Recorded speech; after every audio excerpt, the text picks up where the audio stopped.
Okay, basically हम previous class में palpation of external जेनेटलिया की बात कर रहे थे और इसमें हमने 2 से 3 चीज़ें देखी थी। लैबिया माइनोरा, क्लिटोरिस या वेस्टिब्यूल। थोड़ा सा और इसमें बात करेंगे, हमने काफ़ी चीज़ें बात किया। वापस से शुरू करेंगे इसमें लैबिया माइनोरा, इसमें बार्थोलिंग ग्लैंड्स। वापस से शुरू कर ले रहे हैं वैसे तो आज इनको। बेसिकली जब भी हम पैल्पेशन की बात करते हैं तो इंस्पेक्शन के बाद पैल्पेशन एक नेक्स्ट स्टेप होता है। इसमें हम जो चीज़ें इंस्पेक्शन में पता नहीं चलती हैं वो पैल्पेशन में देखते हैं। स्किन के नीचे की जो भी स्ट्रक्चर्स हैं, ग्लैंड्स हैं, स्वेलिंग्स हैं, मासेस, टेंडरनेस, टेम्परेचर, कंसिस्टेंसी, इनको समझने की कोशिश करते हैं। तो अभी हम बात करेंगे पैल्पेशन ऑफ लैबिया, और इसमें भी सबसे पहले हम लैबिया मेजोरा की बात करेंगे। देखिए, लैबिया मेजोरा को अंगूठे से और जो हमारा इंडेक्स फिंगर है, ठीक है, इसके बीच बहुत हल्के से महसूस किया जाता है। जो भी पूरी लंबाई में धीरे धीरे पैल्पेट करके किसी भी टाइप की स्वेलिंग, कोई गांठ, कोई पेन, हम इसका असेसमेंट करते हैं। क्या असेस करेंगे इसमें हम? Thickness, consistency, tenderness, swelling, cyst, mass, induration, temperature या फिर फ्लक्चुएशन। तो देखिए, नॉर्मल क्या होता है कि दोनों लैबिया मेजोरा बहुत सॉफ्ट और सिमेट्रिकल हो, कोई टेंडरनेस ना हो, कोई स्वेलिंग ना हो या मास ना हो, स्किन के नीचे कोई एबनॉर्मल इंड्यूरेशन मीन्स कोई कठोरता ना हो, और लोकलाइज टेम्परेचर जो है वो नॉर्मल हो। अब एबनॉर्मली क्या होता है कि वल्वल एडेमा मीन्स थोड़ा सा swelling, tenderness, haematoma, lipoma, sebaceous cyst, abscess, hard mass या vulval carcinoma, local warmth infection, बहुत कुछ हो सकता है बेसिकली। उसके बाद हम दूसरा अगर हम बात करेंगे पैल्पेशन ऑफ लैबिया माइनोरा की भी बात कर ले रहे हैं। देखो, लैबिया मेजोरा को अलग करके लैबिया माइनोरा को उंगलियों के पोर से धीरे धीरे हम फील करते हैं। यहाँ भी हम tenderness, swelling, nodule, thickness, cyst या सरफेस की रेगुलरिटी समझने की कोशिश करते हैं। मैंने आपको बताया था कि लैबिया माइनोरा एक बहुत ही थिन, सॉफ्ट और बहुत फ्लेक्सिबल होती है। तो ये वैसे ही मिलनी चाहिए, कोई टेंडरनेस या नोड्यूल ना हो और कोई एबनॉर्मल इसमें मोटापन ना हो। तो एबनॉर्मल फाइंडिंग्स में इन्फ्लामेशन या vulvitis, hypertrophy, tender nodules, cystic lesions, neoplastic growth या पेन ऑन टच, छूने पे अगर दर्द वगैरह चीज़ें महसूस होती हैं तो ये एबनॉर्मल है। क्लिटोरिस की बात करें यहीं पे तो ये भी यहीं पे आ जाएगा। अगर देखो कैसे पैल्पेट करना है क्लिटोरिस, और जो क्लिटोरल हुड है इसको बहुत केयरफुल से हम प्रेशर के साथ फील करते हैं। अगर प्रेशर ज़्यादा देंगे तो प्रॉब्लम होगी, क्योंकि ये बहुत सेंसिटिव ऑर्गन है। क्या असेस करोगे इसमें? क्लिटोरिस का साइज़, टेंडरनेस, स्वेलिंग, नोड्यूल्स और कंसिस्टेंसी। नॉर्मल फाइंडिंग्स में होता है क्लिटोरिस एक नॉर्मल शेप का हो, कोई पेन या कोई स्वेलिंग ना हो, कोई मास या कोई नोड्यूल ना हो। एबनॉर्मल में जो क्लाइटोरोमेगाली या क्लाइटोरल सिस्ट या क्लाइटोरल ट्यूमर या लोकल इन्फेक्शन या टेंडरनेस या फाइब्रोसिस, ऐसा हो सकता है। ठीक है, इसके अलावा अगर हम वेस्टिब्यूल की बात करें, ठीक है, अगर हम वेस्टिब्यूल की बात करें इसमें कैसे पैल्पेट करेंगे? देखो, वेस्टिब्यूल के चारों ओर बहुत हल्के प्रेशर के साथ पैल्पेट किया जाता है। ठीक है, तो स्पेशली उन जगहों पे ज़्यादा ध्यान दिया जाता है जहाँ पेशेंट को पेन की शिकायत हो। क्या असेस करोगे? Tenderness, local warmth, swelling, cyst या नोड्यूल्स। नॉर्मल फाइंडिंग में क्या होता है कि कोई टेंडरनेस नहीं होगी, कोई म्यूकोसा बेसिकली सॉफ्ट और मॉइस्ट होगी, कोई मास नहीं होगा। एबनॉर्मल में क्या हो सकता है? वेस्टिबुलाइटिस, लोकल टेंडरनेस, इन्फेक्शन, अल्सर या फिर सिस्टिक लेजन्स। ठीक है, अभी हम बात करेंगे palpation of Bartholin glands. Bartholin glands की पैल्पेशन एक्सटर्नल जेनिटल एग्जामिनेशन का एक इम्पॉर्टेंट हिस्सा है, क्योंकि ये ग्लैंड्स नॉर्मली महसूस नहीं होती। अगर ये पैल्पेबल हों तो अक्सर कोई भी डिजीज़ से रिलेटेड कंडीशन होती है। अगर एनाटॉमिकल लोकेशन की बात करें तो आप देख सकते हो कि बार्थोलिन ग्लैंड्स वजाइनल ओपनिंग के दोनों ओर लगभग 4 o'clock और 8 o'clock के पोजीशन पर आपको ये बहुत गहराई में दिखेंगे आपको। एंड कैसे पैल्पेट करोगे, हमारे हाथ की जो इंडेक्स फिंगर है उसको क्या करेंगे हम वजाइनल इंट्रॉइटस के अंदर पोस्टेरोलेटरल पोर्शन पर रखेंगे और दूसरे हाथ का जो थंब है वो बाहर से उसी जगह पे रखोगे। दोनों के बीच आप हल्का प्रेशर देके ग्लैंड को महसूस करोगे। और ये जो पैल्पेशन है ये दोनों तरफ अलग अलग तरीके से हम सेम तरीके से अलग अलग जगहों पे दोनों जगह करते हैं। क्या असेस करोगे इसमें आप?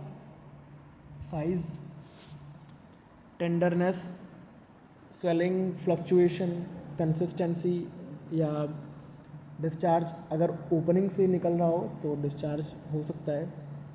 नॉर्मली देखो बार्थोलिन ग्लैंड्स महसूस ही नहीं होती हैं, कोई स्वेलिंग नहीं होती है, कोई टेंडरनेस नहीं होती है, कोई डिस्चार्ज नहीं होता है। तो एबनॉर्मल फाइंडिंग्स में क्या होता है कि जो बार्थोलिन सिस्ट अगर आपको मिलेंगी तो गोल, बहुत चिकनी, मुलायम या फ्लक्चुएंट, नॉर्मल, पेनलेस स्वेलिंग रहती है बेसिकली। ठीक है, बार्थोलिन एब्सेस की बात करें, अगर पेन है, रेडनेस है, वार्मथ है और टेंडरनेस है, टेंडर या स्वेलिंग है, और अगर उसमें पस हो सकता है तो बार्थोलिन एब्सेस। अगर ग्लैंड हल्का बढ़ गई है तो ब्लॉक डक्ट।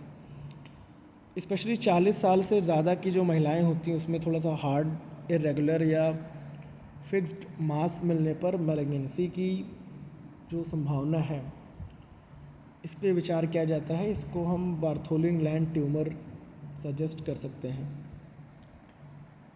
अगर हम बात करें स्किन ग्लैंड्स के पैल्पेशन की, देखिए एक्सटर्नल जेनिटल स्किन में अनेक सेबेशियस और स्वेट ग्लैंड्स होती हैं। कैसे पैल्पेट करोगे?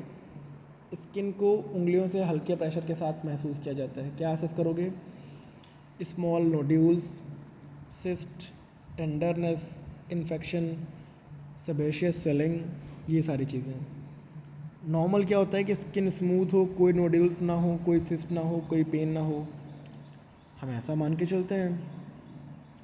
बट एबनॉर्मल क्या होता है कि जो सेबेशियस सिस्ट या इन्फेक्टेड सिस्ट या फॉलिकुलाइटिस मिल सकता है। फॉरंकल मतलब कि बॉयल्स, मतलब कि जो छोटे छोटे पिंपल्स टाइप के आते हैं, बॉयल, इसको फॉरंकल बोलते हैं। लोकल एब्सेस या इन्फ्लेम्ड स्किन ग्लैंड्स, ये सारी चीज़ें। अगर हम पेरिनियम के पैल्पेशन की बात करें, पेरिनियम को हल्के प्रेशर से महसूस कर सकते हैं। बाकी चीज़ें इसमें नहीं लिखी हुई हैं, कोई बात नहीं, ठीक है।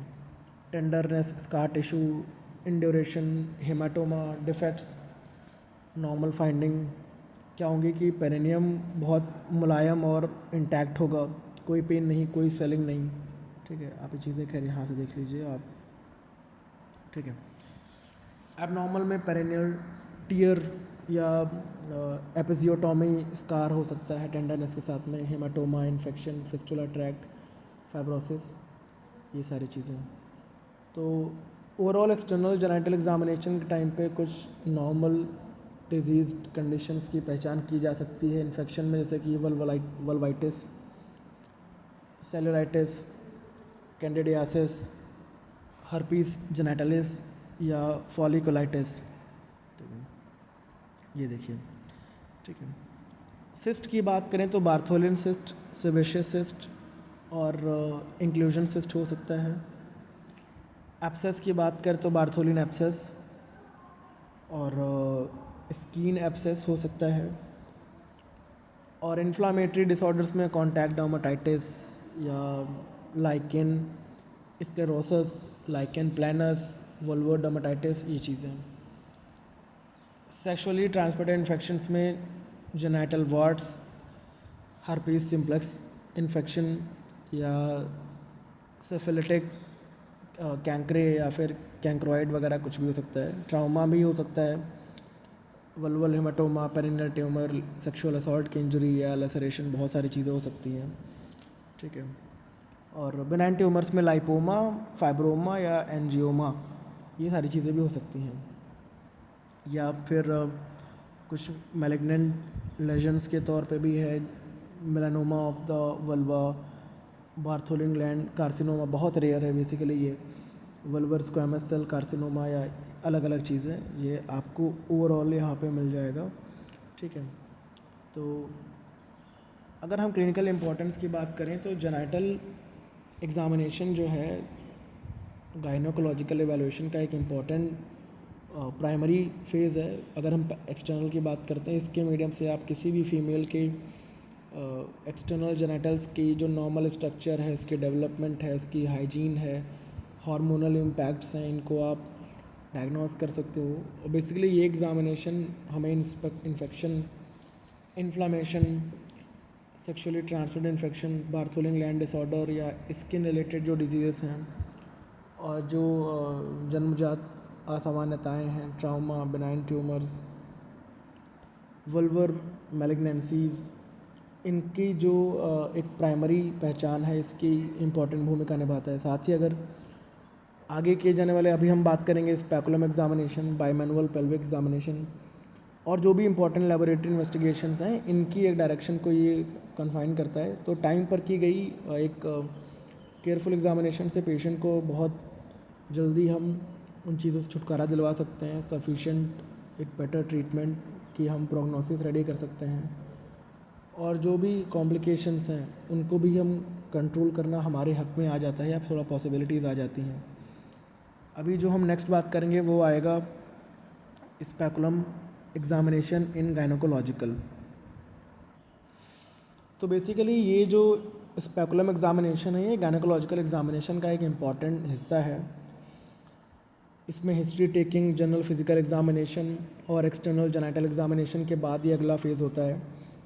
इस एग्जामिनेशन से हम वजाइना और सर्विक्स का एक डायरेक्ट विजुअलाइजेशन देख सकते हैं, जो केवल बाहरी असेसमेंट से हम पॉसिबल नहीं होता है। तो स्पेकुलम एग्जामिनेशन से डॉक्टर या आप vaginal walls, cervix, cervical OS और वजाइनल सिक्रेशंस को बहुत डिटेल में समझ सकते हो। इसी एग्जामिनेशन के टाइम पे pap smear, HPV testing, vaginal swab, cervical swab और कई सारे स्पेसिमेंट्स भी लिए जाते हैं। बेसिकली ये examination infections, cervical erosion, cervical polyps, cervical cancer, vaginitis, abnormal vaginal discharge और ब्लीडिंग डिसऑर्डर्स या कई सारे गायनेकोलॉजिकल कंडीशंस के समझने के लिए हो सकता है। तो स्पेकुलम एग्जामिनेशन बेसिकली एक सिस्टमैटिक गायनेकोलॉजिकल प्रोसीजर है, जिसमें एक स्पेशल इंस्ट्रूमेंट जिसको हम वजाइनल स्पेकुलम कहते हैं, उसको धीरे धीरे वजाइना में एंटर करा के वजाइनल वॉल्स और सर्विक्स को हम आँखों से ठीक से देख सकते हैं, विजुलाइज कर सकते हैं और आवश्यकता पड़ने पर डायग्नोस्टिक सैंपल्स भी ले सकते हैं। तो ये करते हैं। तो स्पेकुलम क्या है? स्पेकुलम बेसिकली जो आप यहाँ पे देख रहे हो, ठीक है, ये एक मेडिकल इंस्ट्रूमेंट है जिसे वजाइनल वॉल्स को धीरे धीरे सेपरेट करने के लिए बनाया गया है, जिससे सर्विक्स और वजाइनल कैनाल बहुत स्पेशली क्लीन रूप से हमें दिखाई दे सके। स्पेकुलम मेनली दो टाइप के मटेरियल्स में अवेलेबल होता है। एक तो स्टेनलेस स्टील, ये रीयूजेबल है और स्टेलाइजेबल है, और एक प्लास्टिक का जो डिस्पोजेबल होता है। ठीक है। तो why do we examine during speculum examination means what do we examine during speculum examination. इसके दौरान हम क्या क्या देखते हैं? Vaginal walls, mucosa, secretion, cervix, external cervical os, cervical canal, cervical lesions, cervical polyps, vaginal bleeding, vaginal ulcers, mass foreign bodies, cervical discharge, etcetera etcetera. ठीक है। तो अगर हम इसके ऑब्जेक्टिव्स की बात करें तो वजाइना को अच्छे से देखने के लिए, सर्विक्स को समझने के लिए, डिस्चार्ज को, कैंसर स्क्रीनिंग के लिए, पैप स्मेयर लेने के लिए, एचपीवी सैंपल के लिए, या वजाइनल और सर्वाइकल स्वैब लेने के लिए, इन्फेक्शन समझने के लिए, बहुत सारी चीज़ें हैं। फॉरेन बॉडीज़ को डिटेक्ट करना, ब्लीडिंग के सोर्स को पहचानना, बहुत सारी चीज़ें। तो इंडिकेशंस क्या हैं? स्पेकुलम एग्जामिनेशन कुछ कंडीशंस में ही किया जाता है, जैसे routine examination, routine gynaecological checkup, cervical cancer screening या पैप स्मेयर के लिए। आपको यहाँ दिख रहा होगा abnormal vaginal discharge, uterine bleeding, lower abdominal pain, या काफ़ी चीज़ें हैं, ठीक है। तो इन सारे केसेस में करते हैं। प्रेगनेंसी से रिलेटेड भी सस्पेक्टेड रप्चर ऑफ मेम्ब्रेन और अनएक्सप्लेन्ड वजाइनल ब्लीडिंग ऐसे केसेस में हो सकता है। और infertility evaluation, cervical muscle assessment या इन्फेक्शन स्क्रीनिंग वगैरह में भी कर सकते हैं। एसटीआई इवैल्यूएशन, वजाइनाइटिस, सर्वाइसाइटिस वगैरह वगैरह। थोड़े से इसके यूज़ करने के नुकसान भी हैं, काफ़ी चीज़ें जैसे मैंने यहाँ पे लिखा हुआ है, फ़ायदे क्या हैं, बट कुछ कंडीशंस में ये मना भी है। तो इसकी कंप्लीट कॉन्ट्राइंडिकेशंस बहुत कम होती है, लेकिन कुछ कंडीशंस में थोड़ा सा केयरफुल होके इसका यूज़ करना होता है, जैसे कि एब्सोल्यूट या फिर strong reasons to avoid for a defer, कि पेशेंट की स्पष्ट असहमति। अगर पेशेंट कंसेंट नहीं दे रहा है तो आप इसको यूज़ नहीं कर सकते हैं, मींस पेशेंट रिफ्यूज़ल, ठीक है।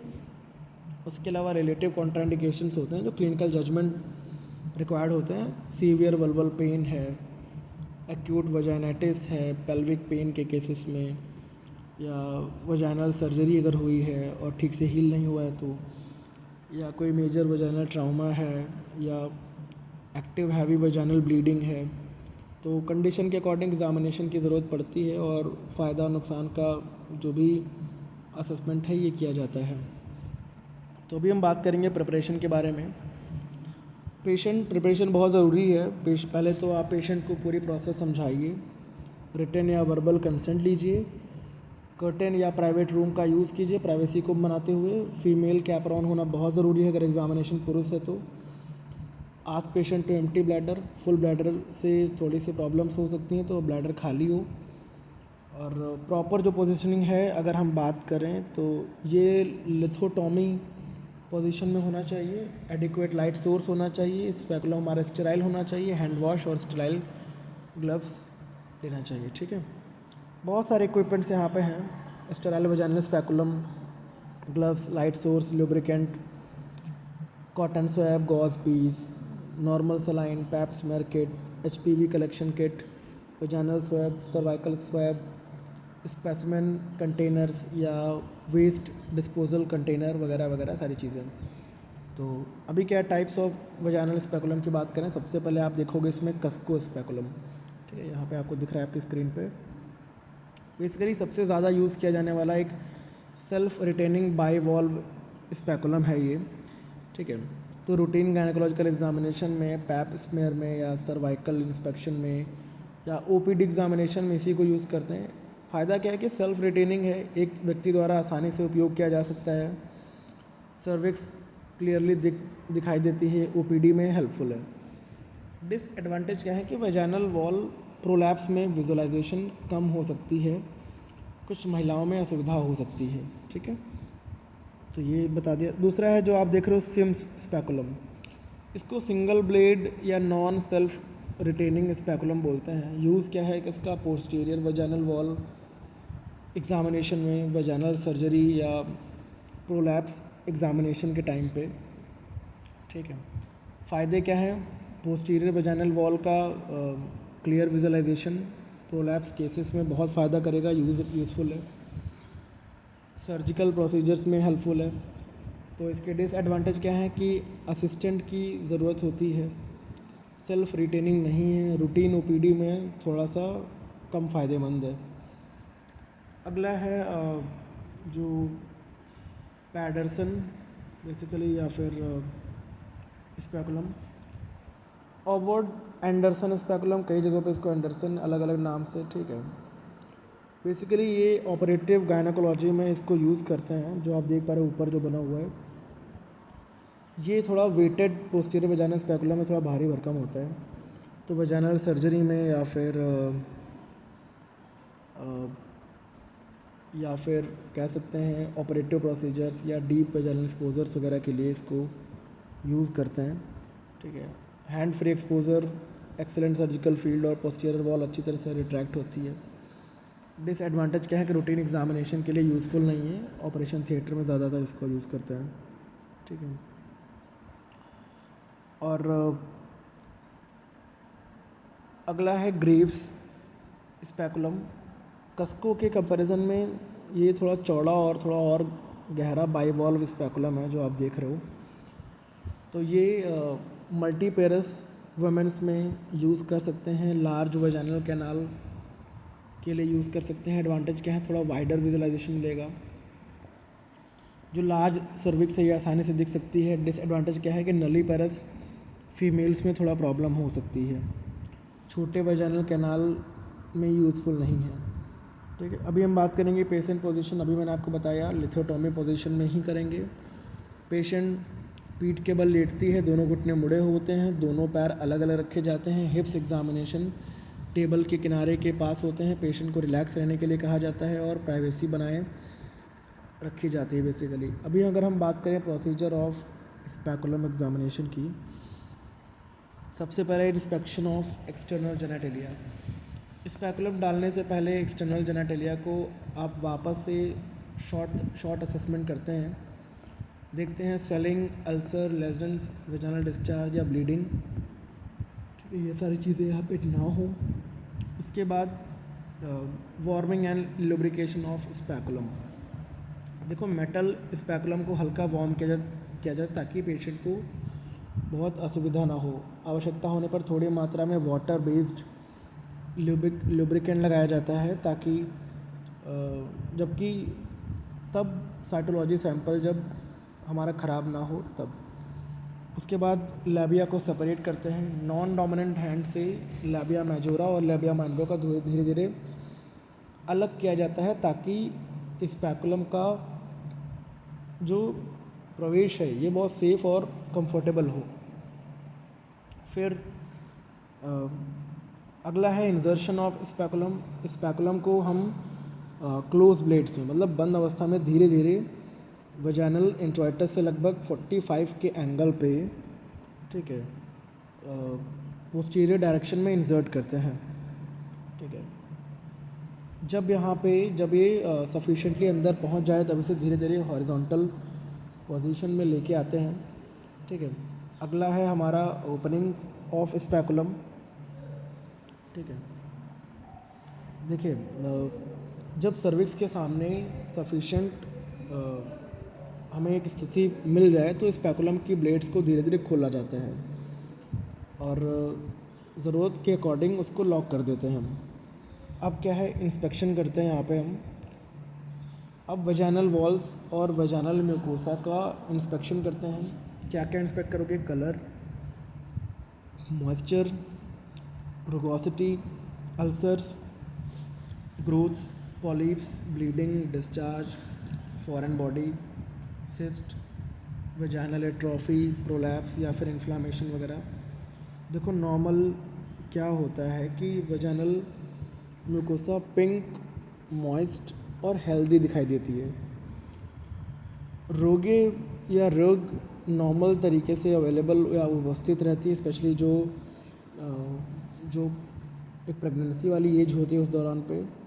कोई अल्सर, कोई ग्रोथ या कोई एक्टिव ब्लीडिंग नहीं होती है और बहुत साफ़ या बहुत हल्का वाइट फिजियोलॉजिकल डिस्चार्ज हो सकता है।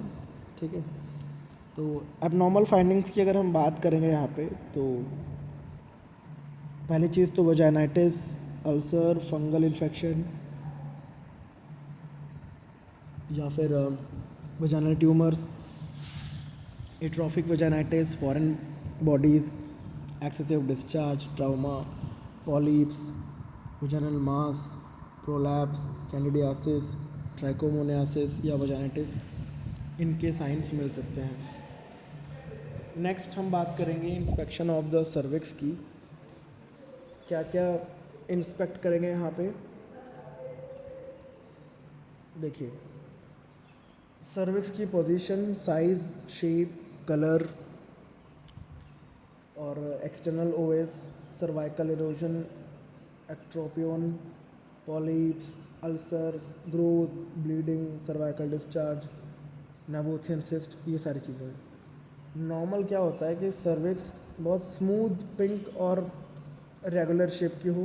एक्सटर्नल ओएस नली पैरस में गोल और मल्टी पैरस में एक स्लिट लाइक हो सकता है। तो कोई अल्सर, कोई पॉलीप या ग्रोथ नहीं होता है। बाकी कोई कॉन्टैक्ट ब्लीडिंग नहीं होती है। तो एबनॉर्मल फाइंडिंग्स में क्या है कि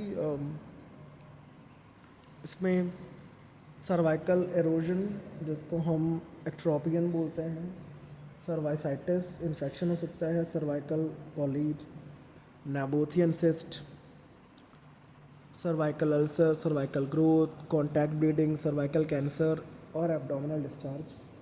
ठीक है, ये चीज़ें हो सकती हैं। ठीक है?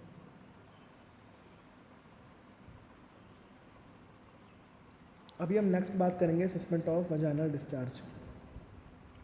डिस्चार्ज की कुछ विशेषताओं का मूल्यांकन यहाँ पे करते हैं। Colour, quantity, consistency, odour, presence of blood या पस।